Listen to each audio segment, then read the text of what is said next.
အမတို့ဆိုင်ရာဟင်းပွဲစည်းနှုန်းတွေက9000ကနေ2200ကြားထိရှိပါတယ်။ကျမဆိုင်ရာမီနူးတွေပုံလုံးကကျမတို့ကိုယ်တိုင်ထုတ်လုပ်ထားပါတယ်ရှင်။ပြီးတော့ကျမတို့ဆိုင်ရာဟင်းချုံမုံအချုံမုံလုံးဝမသုံးပါဘူးရှင်။ကျမတို့ဆိုင်ရာထူးကဲရှမ်းရွာစားတောက်ဆိုင်မှာဆိုင်စားဖွင့်တဲ့နှစ်ကဆိုရှင်2018ခုဆိုရှင်8နှစ်ရှိတော့မှာပါရှင်။ဆိုင်မှာလောက်တဲ့ထူးကဲဝက်ဝူချောင်းဆိုလည်းကျမတို့ကိုလုပ်ပါတယ်။ပုံမှန်စားနေတဲ့ဝက်ဝူချောင်းနဲ့တော့မတူပါဘူးရှင်။သူကအထက်မှာထည့်တဲ့အစာပလာလေးတွေကပလင်လေးပါတယ်ဆိုအနံ့လေးနေပါတယ်ရှင်။ခောက်ဆွဲလိတ်ဆိုရှင်လည်းသူ့ရဲ့ဆံပြားပေါ့နော်ဒီခောက်ဆွဲခတ်လေးတွေကိုတိုင်လုပ်ပါတယ်။ပြီးတော့အထက်မှာပါတဲ့ကြက်သားဆိုရှင်ခင်းခတ်အမွှေးကြိုင်နဲ့တေချာလုပ်ပြီးတော့လိတ်ထားပါတယ်ရှင်။ပလာထူးမီးရှည်လေးကမီးရှည်ဖတ်ပါမယ်ဇလက်ရွက်လေးပါမယ်နနံပင်ပေါ့နော်အချင်းလေးတွေပါမယ်ရှင်ပြီးတော့အဲ့ထက်မှာ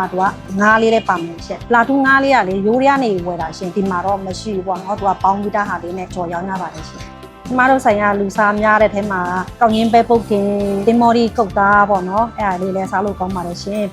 သမင်းစားချင်တဲ့လူတွေဝမ်ဘိုးရှင်းလည်းရှိပါတယ် what's to သမင်းပုံထန်သမင်းဖြူထူကဲသမင်းကျော်ပဲပုတ်သမင်းကျော်အစုံပေါ့နော်အကုန်လုံးရပါတယ်ရှင်ကျမတို့ဆိုင်ရာအချိုပွဲလေးတွေကရွေးချယ်စရာအများစားရှိပါတယ်ရှင်ရိုးရာအချိုပွဲတွေရောရိုးရဘက်ကအချိုပွဲတွေရောရှိပါတယ်